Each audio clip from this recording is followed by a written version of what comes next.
በደቡብ አፍሪካ ያሉ ወገኖቻችን ላይ እየደረሰ ያለ የግድያና የድብደባ ሁኔታ የተለያዩ የማህበራዊ ሚዲያ ባለሙያዎች የተለያዩ ሐሳብና አስተያየቶች እየሰጡ ይገኛሉ። የኢትዮጵያ መንግስትም ከዚህ ጋር በተያያዘ የጋዜጣ መግለጫ እንዳወጣ እየተነገረ ይገኛል። አባታችን አባ ገብረ ኪዳን ሰሞኑን ራሷን ካጠፋች ቦኒ ጋር በተያያዘ ያሉት ጉዳይ አለ። እንመለከታለን። ሰላም ጤና ይስጥልኝ የተከበራችሁና የተወደዳችሁ ተመልካቾቼ እንደምን ሰነበታችሁ? እንደምን አላችሁ? እንደምን ከረማችሁ? ክርስቶስ ተንሥአ እሙታን በአብይ ኃይሎ ስልጣን አሰሮ ለሰይጣን አጋዕዞ ለአዳም ሰላም እምይእዜሰ ኮነ ፍስሐ ወሰላም። እንደምን ሰነበታችሁ ተመልካቾቼ? ሰሞኑ ትንሽ ጠፋ ብዬ ነበረ። ትንሽ አመም አድርጎኝ ስለነበረ ነው። ለዚህም ይቅርታ እጠይቃለሁ። አሁንም ድምጼ ትክክል አይደለምና ለዚህም አስቀድሜ ይቅርታ ለማለት እፈልጋለሁ። በመግቢያዬ ላይ ያስተዋወቅኳቸውና የመሳሰሉ ጉዳዮችን የምንመለከት ይሆናል። ዛሬ ትኩረታችን የምናደርገው ደቡብ አፍሪካ ላይ ያሉ ወገኖቻችን እየደረሰባቸው ያለ ግድያና የተለያዩ ችግሮች ላይ እነሱ አተኩረን ያለን ለምን እያደረጉት እንዳለ ዜኖፎቢያ ነው ወይስ አፍሮፎቢያ የሚልም እየተነገሩ ይገኛሉ።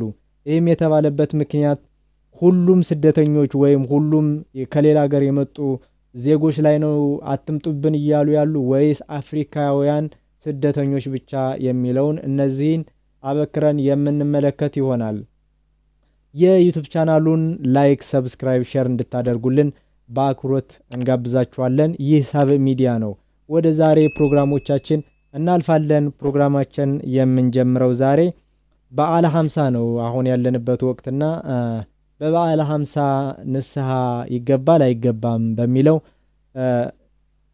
ያሉ ቪዲዮዎቻችንን እንመለከታለን። እስቲ ኢንጂነር መምህር ነቃ ጥበብ የአዲስ ኪዳን መምህር ናቸው። እነሱን ተመልክተን ወደ ቀጣይ ቪዲዮዎቻችን እናልፋለን። እስከ ፕሮግራማችን ፍጻሜ ድረስ አብራችሁ እንድትቆዩ የአክብሮት ግብዣችን ነው። አብራችሁን ቆዩ። ዘመነ በዓለ 50 ንስሐ ይገባል የሚሉ ሰዎች የለም። የቤተክርስቲያን ትምህርት እንደዛ የሚል የቤተክርስቲያን ትምህርት የለም። በነገራችን ንስሐ ይገባል። በበዓለ 50 ንስሐ ይገባል። ለምን? ኃጢአት ይሰራል። ኃጢአት በሚሰራበት ዘመን ሁሉ ንስሐ አለ። ኃጢአት ባለበት ሁሉ ንስሐ አለ። ኃጢአት ባለበት ሁሉ ምን አላልኩሽ? በበዓለ 50 ንስሐ ይገባም ሳይሆን የንስሐ አሰጣጡ ግን ይለያያል። ስግደት አይሰጥም። ለምሳሌ ጾም አይሰጥም። ለምሳሌ በበዓለ 50 ኃጢአት አትስሩ፣ አትዘኑ፣ አታልቅሱ። ምክንያቱም በዓለ 50 የደስታ ጊዜ ነው። ግን ደግሞ የደስታ ጊዜ ነው ስለተባል 24 ሰዓት እየበላ ጨፍር፣ የፈለግካት ሴት ጋር ተኛ፣ የፈለግሽው ወንድ ጋር ተኛ አይደል እንዴ? ሰው እየበላ እየጨፈረ እየሰከረ መጠጥ ቤት እያደረ ቱቦ ውስጥ እየተኛ ከሚስቱ ውጭ ሌላ ሴት ጋር እየሄደ ሐዋሳ ላንጋኖ እየሄደ ሶደሬ እየሄደ በኃጢአት እየወደቀ ይህን ዋስትና ወስዶ ንስሐ አልገባም እንዴት ይባል? ማን ይሄን ያሰማው? ያ ሰው ኃጢአት ቢሰራ የሚሰጠው ስግደት አይደለም፣ ጾም አይደለም፣ ምጽዋት ይሰጠዋል። ምሳውን ለእኔ ቢጤ እንዲሰጥ ይደረጋል። መጥኖ እንዲመገብ ይደረጋል። ቤተክርስቲያን መጥቶ ጸሎት እንዲያደርግ ይደረጋል። መስገድ ስለማይቻል ስለ ስግደቱ ፋንታ ዳዊት እንዲደግም ይደረጋል። ብዙ ጸሎት፣ ብዙ አቡነ ሰበሰማያት በቀን ውስጥ 40 ጊዜ 50 ጊዜ እንዲያደርስ ይደረጋል እንጂ ንስሐ አይገባም እንዴት ይባላል? ኃጢአት ለመስራት ፈቃድ የወሰድን ይመስል እንዴት እንደዛ ይባል? የለም እንደዛ ነው። በሰሙነ ሕማማት ደግሞ ሰው ኃጢአት እንዳይሰራ ቤተክርስቲያን እንዲሁን ግብረ ሕማማቱ በ24 ሰዓት ውስጥ የተሰሩ ስርዓቶች አሉ። ከሌሊቱ 6 ሰዓት ጀምሮ በየሰዓቱ የሚነበቡ ምንባባት አሉ። ጠዋት 1 ሰዓት፣ ከዛ 3 ሰዓት፣ ከዛ 6 ሰዓት፣ ከዛ 9 ሰዓት፣ ከዛ 11 ሰዓት። ክርስቲያን ሁሉ ቤተክርስቲያን እንዲሁን ጊዜ የለውም ኃጢአት ለመስራት። ይሄ ብቻም አይደለም፣ የሚመገበው ምግብ ይለያል ኃጢአት እንዳይሰራ። ቀኑን ሙሉ እየሰገደ ይውላል። መመገብ የሚችለው ማታ ከምሽቱ 1 ሰዓት ነው። የሚመገበው 3 ነገሮች ብቻ ናቸው ወደ አፉ የሚገቡ። አንደኛ ቆሎ፣ ሁለተኛ ውሃ፣ ሶስተኛ ምናልባት ጨው ያለበት ቂጣ።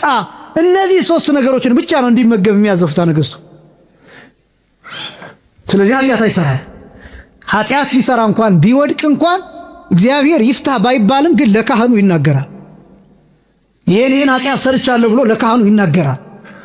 በዚያ ሰዓት እስካሁኑ ስግደት ይሰጡታል። ምልክቱ ለምሳሌ በዕለተ ስቅለት ንስሐ እንገባለን። በዕለተ ስቅለት እኮ በሰሙነ ሕማማት ያደረግናቸውን በጥብጣቤ ጊዜ ይህንን አድርጌያለሁ ብለን እንናገራለን። 40 ስገድ እንባላለን። እዛው ሰግደን እንመለሳለን፣ እንወጣለን። ለአባታችን ቃለ ሕይወት ያሰማልን፣ እጅጉኑን እግዚአብሔር ይስጥልን፣ እድሜ ከጤና ያድልልን። እንግዲህ አሁን በበዓለ 50 ንስሐ ይገባል። ንስሐ አባታችን የሚሰጡበት የንስሐው አይነት ያሰጣጡ ይለያል እንጂ ንስሐ ይገባል ብለውናል። እግዚአብሔር ይስጥልን፣ ቃለ ሕይወት ያሰማልን። በድጋሚ እስቲ ወደ ቀጣይ ቪዲዮዎቻችንን እንለፍና በቀጣይ ቪዲዮዎቻችን ስናልፍ ብፁዕ አባታችን አቡነ ሩፋኤል ቤታቸው ወይም ንብረታቸውን ለመቄዶንያ እንደሰጡ እየተነገረ ይገኛል። አዲስ መረጃ ያወጣውን እስቲ ይህንን ይመስላል። እስቲ ላንብብላችሁ። ቤታቸውን ለመቄዶንያ ሰጡ ይላል። ብፁዕ አቡነ ሩፋኤል የዋሽንግተን ዲሲ ሀገረ ስብከት ሊቀ ጳጳስ ቃሊቲ አካባቢ የሚገኘውን G+2 የግል ቤታቸውን ሙሉ ለሙሉ ለመቄዶንያ በጎ አድራጎት ድርጅት ሰጡ ይላል። የመቄዶንያ መስራች እና የስራ አስኪያጅ ቢንያም በለጠ እንደገለጹት ይህ በሊቀ ጳጳሱ የተሰጠው ቤት በብር ግምት 120 ሚሊዮን ብር እንደሚሆንና ከዚህ በፊትም በተደጋጋሚ ሲደግፉ እንደነበር ገልጸዋል ብሎ የመረጃ ምንጩን መንክር ሚዲያ አድርጎ አዲስ መረጃ የገለጸው ነው። ከዚህ ጋር በተያያዘ እስቲ ዲያቆን ፋሲካው ሚለናል እስቲ እንከታተል። አቃቂ ቃሊቲ የሚገኘውን የግል ቤታቸውን ለመቄዶንያ መስጠታቸውን ተከትሎ በጣም ብዙ ሰው ብዙ አይነት ሐሳብ እየሰጠ ይገኛል። ከዚህም ውስጥ አንደኛው አንድ ጳጳስ 120 ሚሊዮን ብር የሚገመት የግል ቤት እንዴት ሊኖረው ቻለ የሚል ሐሳብ ይገኛል። ሁለተኛው መነኮሳትስ ጳጳሳት የግል ሀብት ሊኖራቸው ይገባሉ፣ ቤተክርስቲያኑ ይህን እንዴት ታስተምራለች የሚል ነው። እኔ እንዴው ምን ትላለህ ካላችሁኝ ይህን ተግባር ለሁሉም ጳጳሳት እንዴው ቢያደርጉት ያላቸውን ንብረቶች ለደሃ ቢሰጡ ወራሽ ስለሌላቸው የሚወርሱት የሚያወርሱት ስለሌላቸው ለደሃ ለቤተ ክርስቲያን አስረክበውት ቢሄዱ ላለው ጳጳሳቱ ሀብቱን እንዴት ሊያመጡት ቻሉ ከሆነ እሱ ብዙ ጥያቄ የሚሆን አይመስለኝም።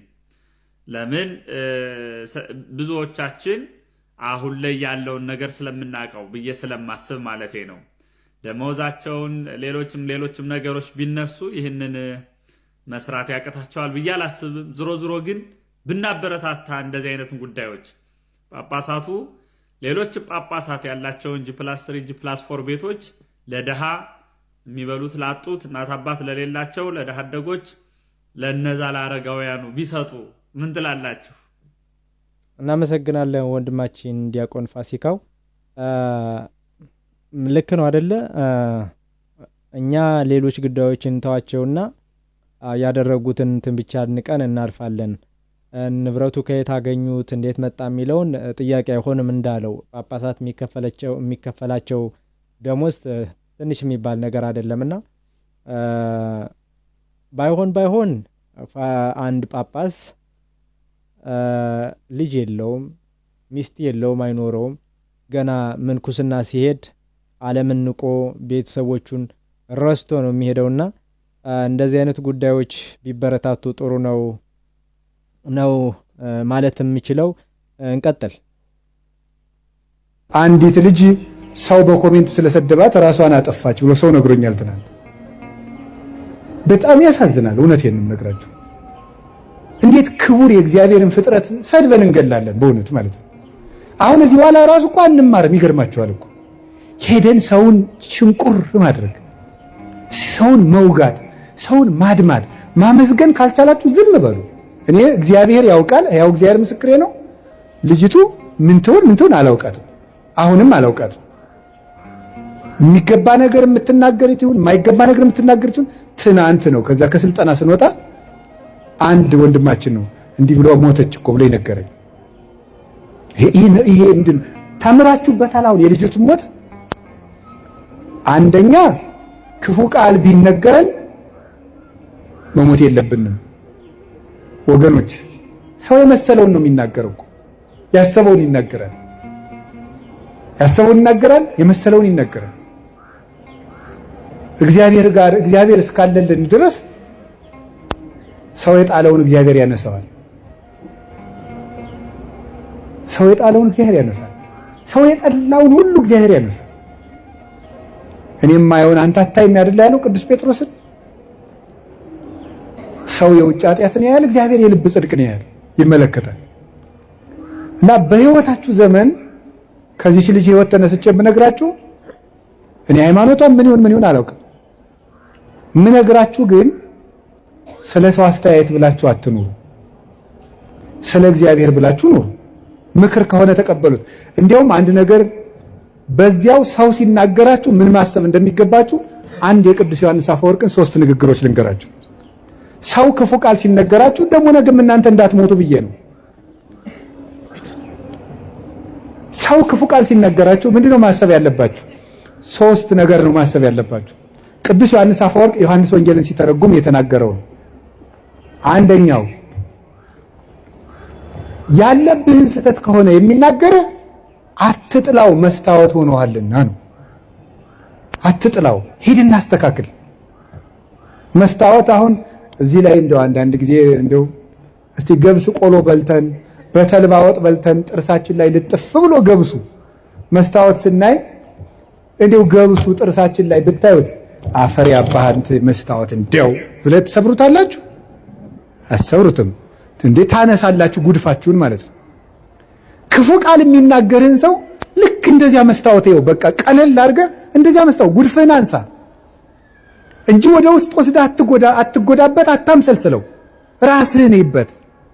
አንዱ እሱ ነው። ሁለተኛ ደግሞ እያለህ የለህም የሚል ከሆነ ደግሞ ስቀተው። ለምሳሌ ይላል ቅዱስ ዮሐንስ አፈወርቅ ዕውቀት እያለህ ደንቆሮ ካልክ ካለ ሳቅበት ነው። ያለህን ነገር የለህም ብሎ ከሆነ የሚሰድብ ደግሞ ስቀህበት ሂድ። ምንድነው ይላል? ለምሳሌ አንድ ድሃ መጥቶ ይላል ቅዱስ ዮሐንስ አፈወርቅ አንድ ድሃ መጥቶ አንዱን ባለጸጋ አንተ እኮ የዕለት ራት የሌለም ድሃ ነህ ቢለው ሀብቴን አታውቅ አይደል ብሎት ነው የሚሄደው ወይስ ይናደዳል ነው? አንድ ባለጸጋ ነበሩ፣ ስማቸውን አልጠቅስም እና የሆኑ ሰዎች ተሰብስበው እንደወሰው ልጅ ያወጡ ይሆን አላቸዋል። እኔም አውቃቸዋለሁ እና ሰው ልጅ ያወጡ ይሆን ሲሏቸው ምን ቢሉ ጥሩ ነው? እገሌ የማን ልጅ ሆነና? የትኛውን ነው እንደዛ የሚሉት? አንዱን ሀብታም ልጃቸውን አለ የተባለውን ማለት ነው። ሰው ልጅ ያወጡ ይሆን ብሏቸዋል። እገሌ የማን ልጅ ሆነና። ስለዚህ አልከፋቸውም ማለት ነው አለ ብለው ስለሚያስቡ። ስለዚህ አንድ ሰው ያላችሁ ነገር አንተ ደንቆሮ፣ አንተ ደደብ ምን ያናድዳችኋል ታዲያ? ያለህን ዕውቀት ራስህ ታውቀው የለ እንዴ? ኧረ እባክህ ከፈለክ ና ወረቀቴና ላሳየህ ማስተርስ የት እንደተመረኩ ምን አለፋ። በተግባር ይገለጣል። ሶስተኛ በተፈጥሮ እየሰደበ ከሆነ ጸልይለት። ምክንያቱሳ ወንድሙን ደንቆሮ ብሎ የሚሰድብ በገሃነም ይፈረድበታል ይላል። ተፈጥሯዊ ጉዳዩን አንተ ዕውር፣ አንተ ደርጋማ፣ አንተ አንካሳ፣ አንተ ምናምንቴ ብሎ የተፈጥሮ ስጦታውን አንስቶ የሚሳደብ ሰው በየት ይፈረድበታል? በገሃነም። ስለዚህ በገሃነም የሚፈረድበትን ስራ እየሰራ ስለሆነ ወይኔ ወንድሜ እኔን ሰድቦ ገሃነም ሊገባ ነው ብለህ ጸልይለት ነው ያለው ቅዱስ ዮሐንስ አፈወርቅ። የመጨረሻ ግን ክርስቶስ እንደተሰደበ አስብ። ክርስቶስ ተሰድቦ እኔ የተሰደብኩ ብላችሁ ለምንድን ነው ሌሊት ተቀን እረፍት የምትነሳችሁ? ውሃ መጠጣት የሚያቅታችሁ? እራት አልበላችሁም? ለምንድን ነው? ጌታዬ ተሰድቧል ብላችሁ ተጽናኑ። ስለዚህ እንደዚህ ልላችሁ ፈልጌ ነው። በአንጻሩ ግን ደግሞ ሰውን በቃል በጦር ከገደለ በቃል የወጋ ይበልጣል። ሰውን እንዴ እግዚአብሔር ያሳያችሁ። በጦር እኮ አንድን ሰው ወግቶት ቢሄድ ሮጠን እንነቅለዋለን። በቃል ከወጋው ግን የታግንተን እንነቅለዋለን። ያን ቃልዮት ያሰማልን። አባታችን አባ ገብረ ኪዳን በጣም የምንወዳቸው መምህር ናቸው።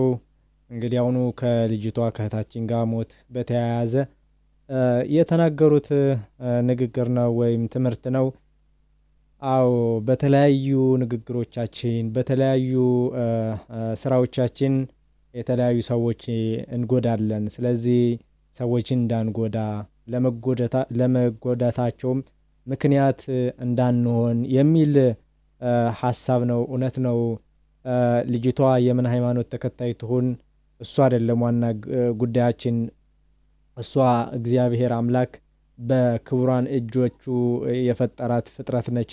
በእኛ ምክንያት አንድ ጉዳት እንዳይደርስበት መሞት አይደለም ጉዳት ራሱ በእኛ ምክንያት እንዲደርስበት አይገባምና ቀጠል በማድረግ ደግሞ እኛ የሰው ልጆች ስራ በምንሰራበት ጊዜ ምክንያቱም የሚወቀሰው የሰው ልጅ ነው፣ ስራ የሚሰራ ሰው ነው ማለት ነው። እና በምንሰራባቸው ስራዎች የተለያዩ ነገሮች ይደርሱብናል። እውነትም ያሉን ነገር ያጠፋ ነው ከሆነ እሱን ለማስተካከል መሮጥ ይቀድማል። እንግዲህ አሁን ያላደረግነው ከሆነ ደግሞ አላደረግነውም፣ ምን ሊመስለን አይገባም። አዎ ሰዎች ነን፣ እንደ ሰውኛ የተለያዩ ስሜቶች ሊሰማን ይችላል። ነገር ግን ያው ቻል አድርገነው ነገ የሚያልፍ ነው። እኛ በተግባር የምንገለጽ የሰው ልጆች እስከሆንን ድረስ ይህን ለማለት ነው። እኛም በተለያዩ ጉዳዮች ተሰማርተን የምንገኝ በስራም ይሁን በማህበራዊ ሚዲያ በተለያዩ መንገዶች የምንሰራ ሰዎች ነንና የተለያዩ ሀሳብ አስተያየቶች ሊመጡብን ይችላሉ፣ የተለያዩ ወቀሳዎችን። ስለዚህ እነዚህን ቻል አድርገን ምክንያቱም እኛ ያልፈጠርናት ነብሳለች፣ እሱ ደግሞ የሚያሳልፋት ከኛው እግዚአብሔር ነውና ከዚህ ዓለምን በንዴት ሂደን ያው ራሱ ያጠፋ እንግዲህ አሁኑ ምን እንደሚሆን የታወቀ ነው። ስለዚህ እንደዚህ እናድርግ ለማለት ነው። እሷ ምንም ትሆን የምን ሃይማኖት ተከታይ እንደሆነች እኔም አላቅም። ለዛ ነው ይህን ይመስላል። እንግዲህ አሁኑ ዛሬ ቀጥለን የምናያቸው ወደ ደቡብ አፍሪካ የምንሄድ ይሆናል። በዚያ ያሉ ጉዳዮች ሰፋ አድርገን እንመለከታቸዋለን። ወደዛ እንለፍ። እንግዲህ ይሄ መጤጠል ተብሎ እየተነገረ ያለው ወይ ደግሞ እየተወራ ያለው አብዛኛው እየሞተ ያለው እየተደበደበም ያለው ከሱቅ ከሀብት ንብረቱም እየተፈናቀለ ያለው ጥቁሩ ነው።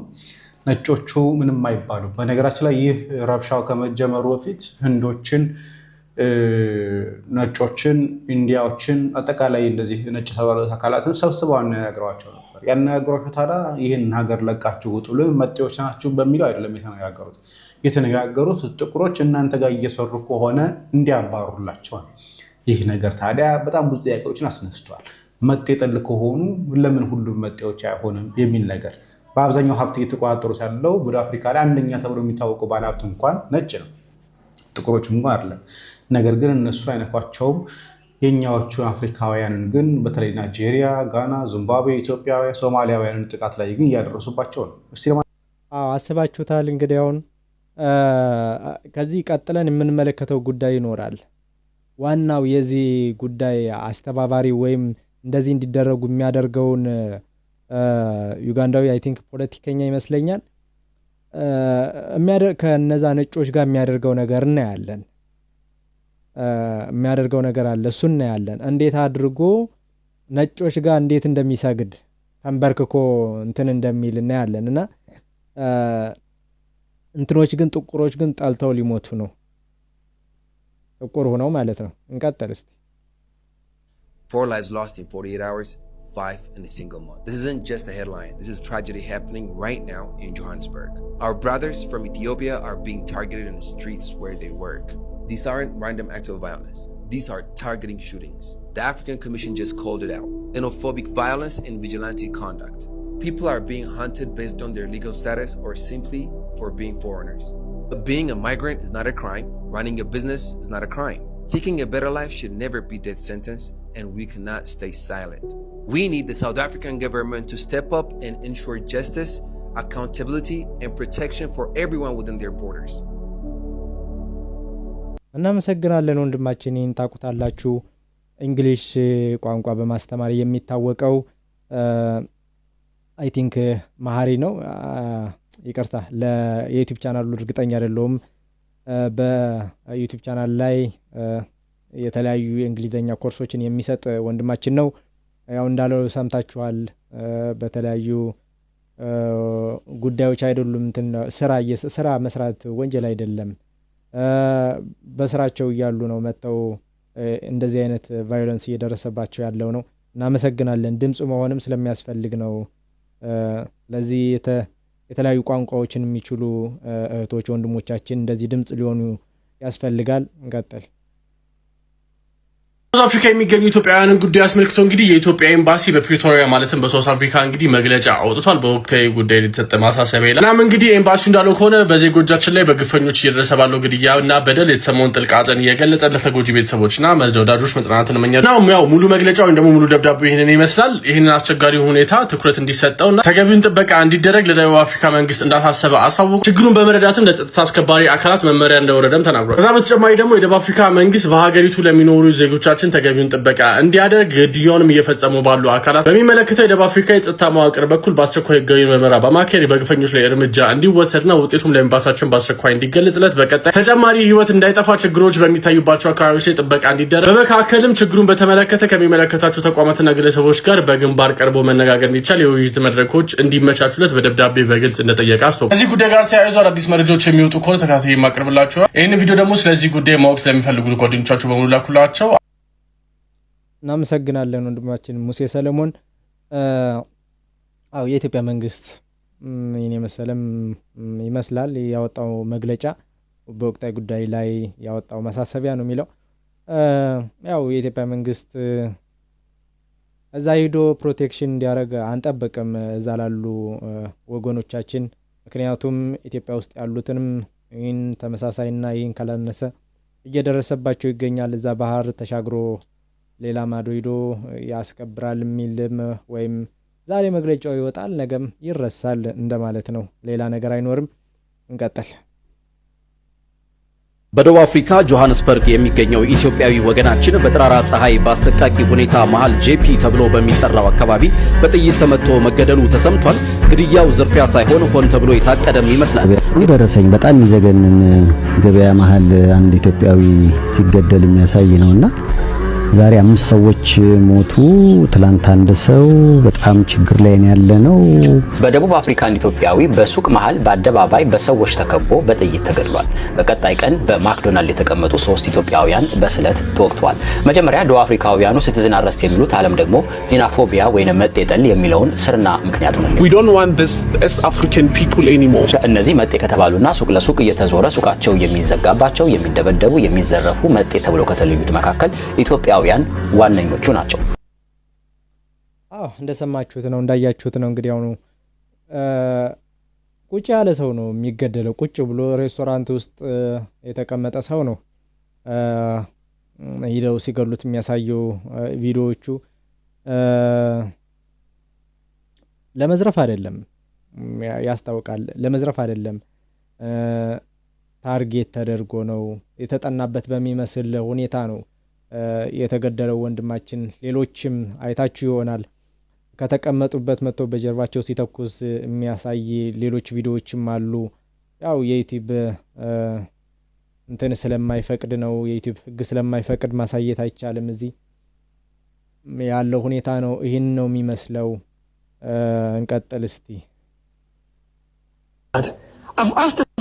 When Nelson Mandela had come to Ethiopia, the government of Ethiopia have never said that you should have gone to Zimbabwe, go to Malawi, go to Namibia. The people of Ethiopia was or were with you, with the people of South Africa. Today we are in a problem. We are in conflict. We just came to get a refugee. Why don't you help us? Where is the solidarity? South Africa has a proud history of solidarity. During the apartheid, many South Africans sought refuge in other countries, including Ethiopia. Today we find ourselves in a similar position. We appeal to the spirit of Ubuntu to recognize our shared humanity. What? We are not here to take hope from South Africa. South Africa belongs to South Africans. We have never claimed South Africa to be ours. We also want not the kind and the please understand us. It's not about like running business here, but it's because of the conflict. We know the big attachment between Ethiopia and South Africa. The same way that Ethiopians did not tell Mandela to go back to Malawi or Zimbabwe, which are the neighbors, which the same the discussion that you have presented, Ethiopians did not say. With that in mind, we have come to your country. We know the people of South Africa are lovely. We don't want the South African people to be labeled as xenophobic. Please listen to us. It's a question of solidarity request to my African brothers and sisters. Right. Yes. I'm still not answered. I've asked this. When Nelson Mandela had come to አዎ ይሄ ነው እንግዲህ አሁን ኔልሰን ማንዴላ ወደ ሀገራችን ሲመጡ አዛ ጎረቤት ያሉት ሀገሮቻችሁን ሂዱ ማለት አልፈለግንም። ኢትዮጵያ እንደዚህ አይደሉም። ዌልካም የሆኑ ፒፕል ናቸው ይታወቃልና ስለዚህ ወንድማችን የሚለው ኔልሰን ማንዴላ ወይም ሌሎች የሳውዝ አፍሪካ ዜጎች ወደ ሀገራችን ሲመጡ አልገፋናቸውም፣ ወደን የተቀበልናቸው። ስለዚህ ሪፊውጂ ናቸው እዛ ያሉት ሰዎች ስደተኞች ሆነው ነው የሄዱት። በተለያየ መንገድ ሊሄዱ ይችላሉ። ነገር ግን ስደተኛ ሆነው ነው የሚሄደውና ስደተኛ ደግሞ እንደ ስደተኛ መቀበል ያስፈልጋል፣ መረዳትም ያስፈልግ ነበር። ነገር ግን እንደዚህ አልሆነም፣ እንደዚህም አልተቀበሉም። የተለያዩ እዚህ እንግዲህ አሁን የምናደርሳችሁ መረጃዎች እዛ ያሉን እውነታዊ እንትን አጠቃላይ የሚያሳይ አይደለም። በጥቂቱ ነው እዚህ እያየን የምንገኘው ማለት ነው። Who trained Mandela?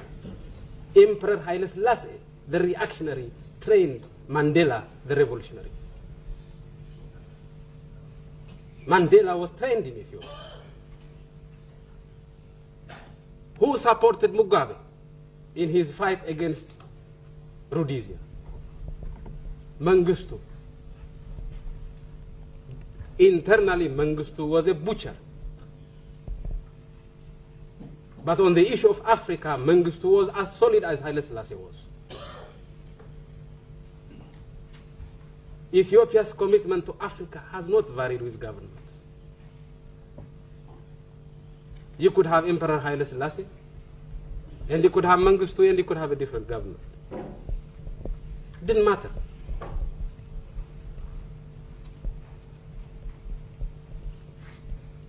Every African knows how it feels, every Ethiopian knows how it feels to be alone. አዎ እነ ማንዴላ ማን እንዳሰለጠናቸው ይታወቃል። እንግዲህ አሁን ኃይለ ሥላሴ ናቸው። አሁን እነ ሙጋቤም የመሰሉ ታላላቅ የአፍሪካ መሪዎች የሰለጠኑት ወይም አገራቸው አልሆን ስትላቸው መጥተው የተሸሸጉት ኢትዮጵያ ነበረ።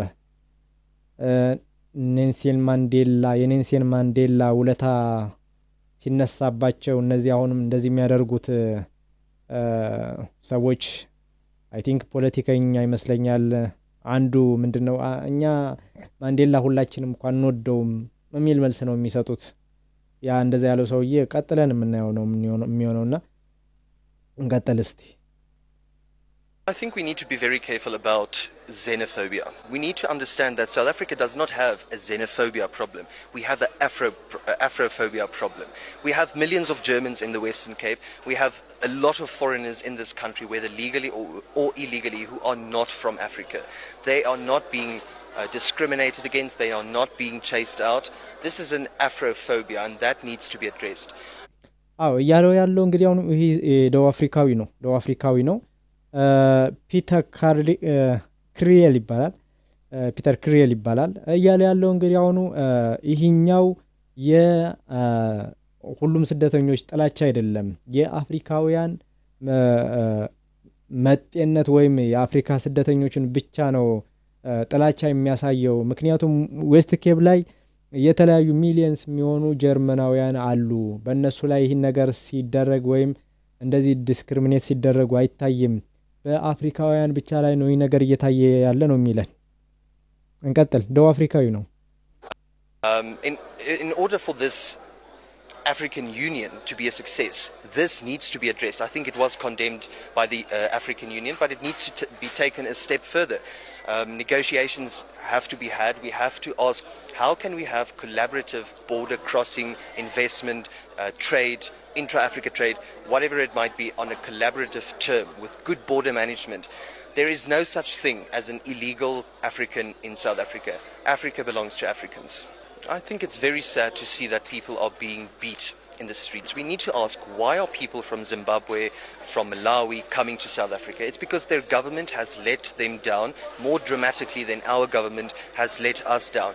And given what our government has managed to achieve, that is quite the accomplishment. We need to empathize with people. If we sympathize, perhaps we might feel bad for them. But if we empathize on a human level, ask, what are you doing here? What can we do as an African continent, a united African continent, to solve the problem not only of illegal immigration, but joblessness in Africa, intra-African trade boost, that would help this whole cause. It would stop xenophobia, it would stop, more importantly, Afrophobia that has been ignored by the South African government. እናመሰግናለን ወንድማችን። እንደዚህ አይነት ሳውዝ አፍሪካውያንም አሉ። አው ያ አፍሪካውያን ጥላቻ ነው ያለብን ነው የሚለው። ስለዚህ ማቆም አለብን ነው ማድረግ ካለብን ኢንተር አፍሪካን ትሬድ ወይም የተለያዩ ትሬዶችን ከአፍሪካውያን ጋር ኮላቦሬት አድርጎ ወይም በትብብር መስራት የሚቻልበትን ነገር መስራት ላይ ነው እንጂ አፍሮፎቢያ ላይ እንደዚህ ፎከስ ማድረጉን ትክክል አይደለም ብሎ ነው የሚሞግተውና እናመሰግናለን። ደግመንም እናመሰግናለን። ለምን እንደዚህ እንግዲህ አሁን ይሄ ነጭ ሳውዝ አፍሪካዊ ነው። ጥቁሮች ሳውዝ አፍሪካውያን ደግሞ ጥቁር አፍሪካውያንን ይጠላሉ ማለት ነው። እንቀጥል። አስቡት እንግዲህ አሁን ይሄ ሰውዬ ነው አፍሪካውያንን አትምጡብን ብሎ መሪ ሆኖ እንደው ሲያስደበድብም የምናየው ይሄ ሰውዬ ነው።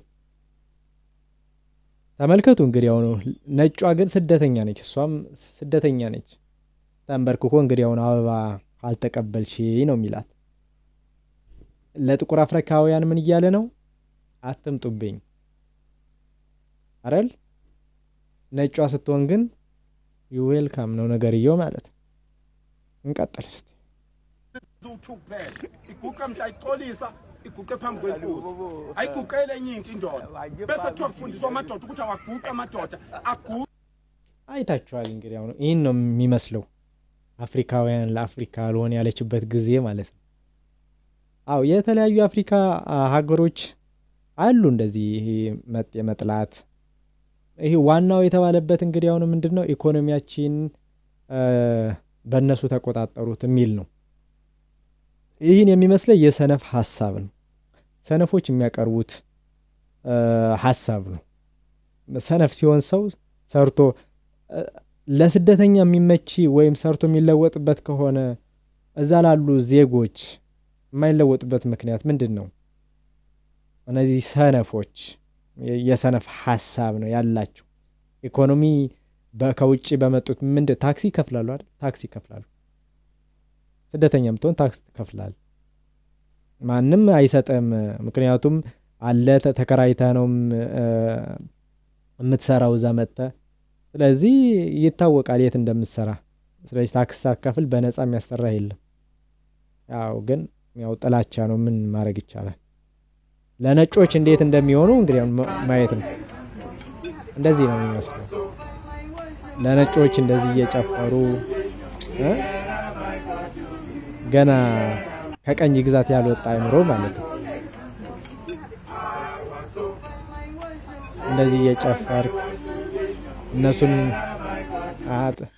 ጥቁሮችን ደግሞ እያሳደድክ እንደዚህ ነው የሚኖረው ማለት ነው። ይሄ ነው የሚመስለው። ምንም በእንደዚህ አይነት መንገድ ሁነን ያቺ የምንፈልጋት ዩናይትድ የሆነች አፍሪካን ለማግኘት ወይም ለመገንባት ወይም ለማምጣት እንዴት ይሆናል? አይሆንም። ቀጥለ እንግዲህ ያው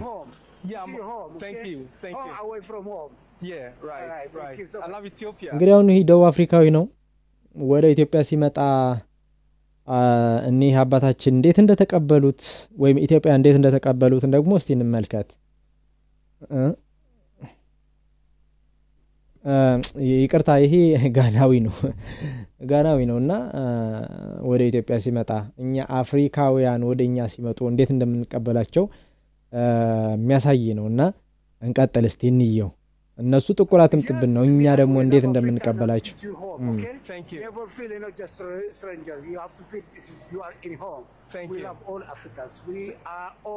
the same children of Mama Africa. Thank we you. love you. Thank you. We wish you good luck. Thank you. We love you. See you home. Thank you. አዎ እንዳገርህየው እንዳገርህ ፊል አድርገው እኛ የአንድ እናት አፍሪካ ልጆች ነን ይህ አባታችን። እናመሰግናለን በጣም። ያው ሁሉም አፍሪካውያን እንደዚህ ላይ ሆኑ ይችላሉ፣ ግን ሞስት ኦፍ ማለት ይቻላል አሁን መጤ ወይም ከሌላ ሀገር የሚመጡ ሰዎችን አይወዱም። አዎ የተለያዩ ችግሮች ይታያል። አፍሪካውያን ለአፍሪካውያን አንሆን እያልን ነው። አዎ ባለፈው እንደሰማነው ነው ጸጋዬ እንደነገረን ነው። ይህ ነገር ከመከሰቱ በፊት ከህንዶችና የተለያዩ ነጮች ባለሀብቶች እዛ ሳውዝ አፍሪካ ያሉትን ስብሰባ አድርገው ነበረ። ስብሰባ የሚያደረጉበት እነዚህ ጥቁር አፍሪካውያን አትቅጠሯቸው፣ እንዳቀጥሯቸው፣ ስራ እንዳሰጧቸው፣ ካምፓኒያችሁ ውስጥ ካሉም አባርሩልን የሚል እንደነበረ አይተናል። ነጮችን ምንም አይሏቸውም። አሁንም ገና የቀኝ መገዛት ስሜቱን አልለቀቀንም ማለት የሚቻል ነው። ደግሞ ይህም ውሸት አይሆንም፣ እያየ ነው ያለው ነገር ስለሆነ ማለት። አዎ የዛሬ ቪዲዮዎቻችን እነዚህ ይመስሉ ነበረ።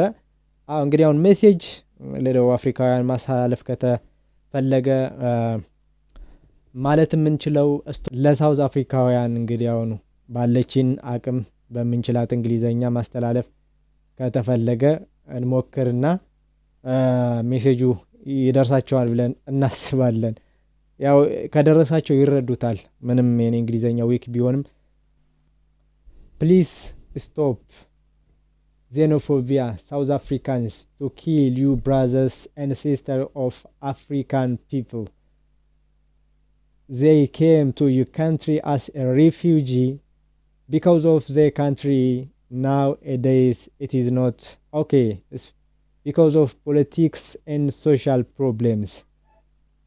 Please stop killing and beating of you brothers and sisters of Africans. Yeah, this is a problem of Africans. To be a united Africa, we can't succeed. We can't succeed because of this kind of problem or this kind of people in Africa. Please stop killing and beating of you brothers and sisters. Stop xenophobias. Stop Afrophobias. Please, South Africans, don't kill them. You have to understand why they came, the people for your countries, because of political situation. Maybe that is a problem in their country. They can't work and they can't do anything because of their political situations. Please stop, South Africans. Don't kill. Maybe this kind of situation, it will be happen on your country. If you hate the black Africans on your country, who will be receive view? You have to consider this one. Maybe this kind of situation, it will be happen on your country. Stop xenophobia. Stop South Africans. Thank you for South Africans, the ones that have good heart and protest on this kind of situation, like Afrophobia and xenophobia. Thank you so much. ውድ ተመልካቾቻችን እንግዲህ አሁኑ እየደረሰ ያለ በደቡብ አፍሪካ ለወንድሞቻችንና እህቶቻችን ድምጽ ለመሆን ያክል ነው። የዛሬ ቪዲዮአችን ይህን ይመስል ነበረ። ስለተከታተላችሁን እጅጉኑ እናመሰግናለን። በቀጣይ በአርሲ የተከሰቱ ያሉ ጉዳዮችን የምንመለከት ይሆናል። ምክንያቱም ሰሞኑ ትንሽ አመም አድርጎ የነበር ብያችኋል ነበር። ስለዚህ በዛን ጊዜ ያው አርሲ አልቆም ብሏል። መንግስትም ችላ ብሎታል። ያው እኛ ለራሳችን ካልደረስን መንግስት ይደርስልናል፣ ኦርቶዶክሳውያንን ከሞት ያድናል ብለን አንጠብቅም። ስለዚህ ራስ በራሳችን ማድረግ ያለብን እንድናደርግ በቀጣይ በአርሲ ያሉ ጉዳዮችን አልፈዋል። ባለፈው ሳምንት ነው የተፈጠሩ እነዚህ ግድያዎች፣ መፈናቀሎች። ነገር ግን ቢያልፉም ማየት አለብን፣ መስማት አለብን። ለእነዛ እህት ወንድሞቻችንም ድምጽ ልንሆናቸው ስለሚገባ ማለት ነው። የዛሬ ቪዲዮዎቻችን እኒህን ይመስሉ ነበረ። እስከዚህ ሰዓት ስለተከታተላችሁን እጅጉኑ አመሰግናለሁ። በጣም እግዚአብሔር ይስጥልኝ። እግዚአብሔር ፈቅዶ በቀጣይ ቪዲዮ እስከምንገናኝ ድረስ ቸር ሰንብቱልኝ። የዩቲዩብ ቻናሉን ላይክ፣ ሰብስክራይብ ማድረጉና ማስደረጉ እንዳይረሳ ለማለት እወዳለሁኝ። ቸር ሰንብቱ።